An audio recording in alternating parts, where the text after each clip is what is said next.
La politique monétaire de la BCE est sur le point d'atteindre ses limites. La question est de comprendre si M. Draghi pourrait prendre plus de mesures dans cette situation. Daniel Murray, EFG Asset Management.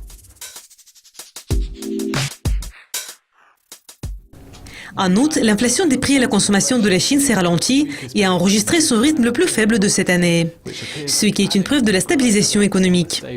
Les données de la production industrielle ont été publiées mardi. Donc, à votre avis, quelles autres preuves de la stabilisation économique pourrions-nous voir ? En ce qui concerne la Chine, je pense que dans le contexte actuel, il faut prendre en compte les mesures de stimulation qui ont été appliquées l'année dernière et leur impact sur l'économie chinoise cette année.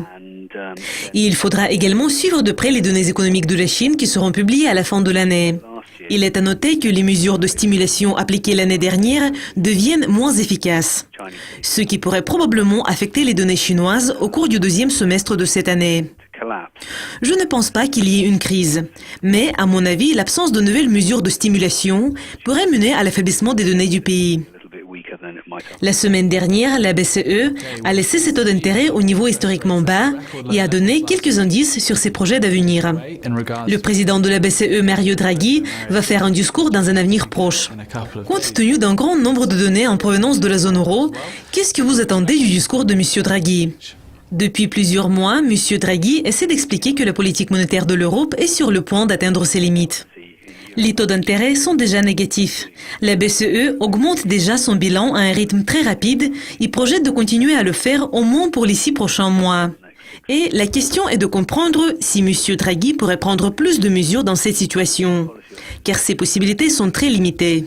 Il ne reste presque pas d'obligations d'État à acheter, ce qui entraîne des problèmes liés à la mise en œuvre du programme prévu.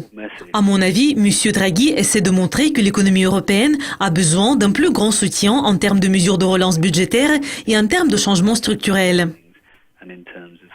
Donc j'espère que Mario Draghi va continuer à souligner cette idée. Et la politique monétaire va rester souple. Mais la BCE est déjà sur le point d'atteindre ses limites. Et donc, actuellement, c'est le gouvernement qui doit aider en termes de soutien budgétaire et de réformes structurelles. Et pour conclure, à votre avis, quels sont les indicateurs clés qui pourraient secouer les marchés d'échange au cours de cette semaine de trading ? Les données sur l'inflation du Royaume-Uni et des États-Unis seront publiées à la fin de cette semaine, ce qui est évidemment d'une grande importance pour la Banque d'Angleterre. Nous allons suivre de près les indices qui pourraient inciter la banque à agir et à choisir telle ou telle direction. La semaine dernière, Mark Carney a déclaré que si cela est nécessaire, il y aura de nouvelles baisses des taux.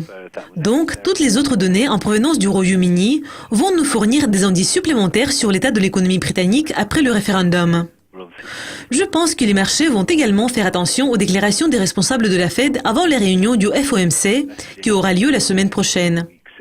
Un des responsables de la Fed, Lael Brainard, a fait un discours lundi. Et en général, elle se prononce pour une politique sévère. Donc, tout le monde analyse son discours pour comprendre si ses commentaires sont moins sévères. Dans ce cas-là, cela pourrait signifier que la Fed va procéder à la hausse des taux la semaine prochaine. Je pense que cela est peu probable. Donc, nous allons suivre de près cette situation tout au long de la semaine. Daniel, merci. Je m'appelle c'est Meredith. Cela conclut notre interview. Restez à l'écoute de Lucascopy TV. Au revoir.